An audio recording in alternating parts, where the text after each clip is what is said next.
kelas, mungkin saat ini sih kalau saya lihat-lihat, masih banyak investor yang masih main aman di money market ya. Cuman saya pikir kalau kita melihat upside potensialnya masih cukup tinggi di equity maupun di bond, kita pikir bisa sih bertahap untuk masuk kembali ke saham-saham yang lebih risky. Tapi again tergantung sama risk profile masing-masing investor sih, Mbak Maria. Dan kita kalau untuk di equity sendiri kita sudah shifting portfolio kita dari posisi yang sangat defensif di kuartal kedua sudah mulai masuk ke posisi yang lebih agresif sih di kuartal ketiga ini. Jadi cash level kita yang tadinya tinggi kita sudah kurangin. Kemudian untuk di sektor-sektor untuk di portfolio juga kita sudah mulai berani untuk masuk ke sektor-sektor yang less defensif sih. Kita variable sih, jadi kita ada defensif, ada juga di agresif. Seperti apa Bu Made contohnya dan cash levelnya ada di berapa saat ini begitu dan sektor mana saja yang mungkin sekarang jadi incaran nih dari Principal Asset juga?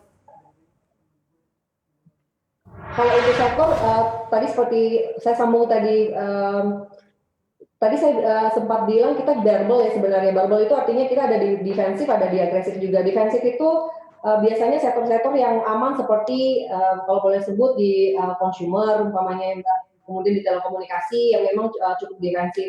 Kemudian kita agresif itu memang tactical sih, kita sudah melihat seperti kalau kita ekonomi sudah benar-benar recovery, kita melihat mungkin di basic industry ada beberapa sektor peak yang kita bisa lihat. Kemudian juga di infrastructure kita ada beberapa juga kita bisa lihat dan kalau berani di properti ada juga beberapa saham yang cukup baik sih kalau kita mau pilih sih Mbak Maria. Jadi memang benar-benar kita di Q3 ini sangat mengandalkan stock picking sih Mbak Maria.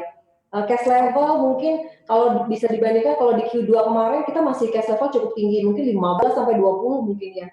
Nah sekarang kalau di Q3 kita less than mungkin kita bermainnya di angka 10 mungkin ya Mbak, 10 sampai 12% cash.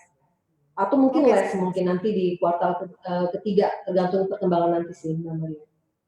Oke, kalau dilihat dari secara keseluruhan begitu ya, sebenarnya kalau dari pelaku pasar sendiri apa sih yang akan lebih banyak ditunggu begitu ya dari sisi sentimen, kemudian juga dari sisi kepastian kalau vaksin sudah pasti begitu dari dalam negeri. Tapi kan kita juga banyak sekali nih secara global begitu ya mungkin dilihat mungkin dari pemilihan umum Amerika Serikat dan berbagai macam tensi ketegangan begitu ya. Seperti apa sih yang mungkin sekarang akan lagi banyak difokuskan oleh para investor Ibu Made? Yes, resiko juga cukup tinggi sih ke depan seperti tadi Mbak Maria bilang kan election bulan November tanggal 3 di Amerika juga sentimen yang sangat ditunggu juga sih, sangat diantisipasi oleh investor.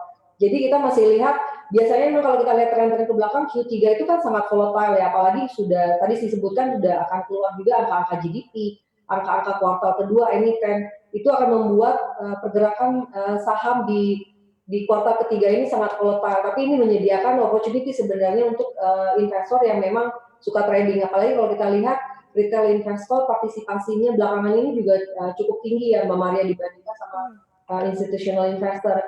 Jadi malah volatility mungkin kita pikir bagus sih Bu buat teman-teman investor yang memang mencari opportunity untuk masuk kembali ke market sih.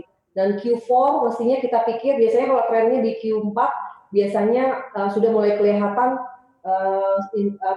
institutional investor sudah mulai building position lagi sih di Q4. Jadi itu sih Mbak pergerakannya saya lihat di semester 2 ini.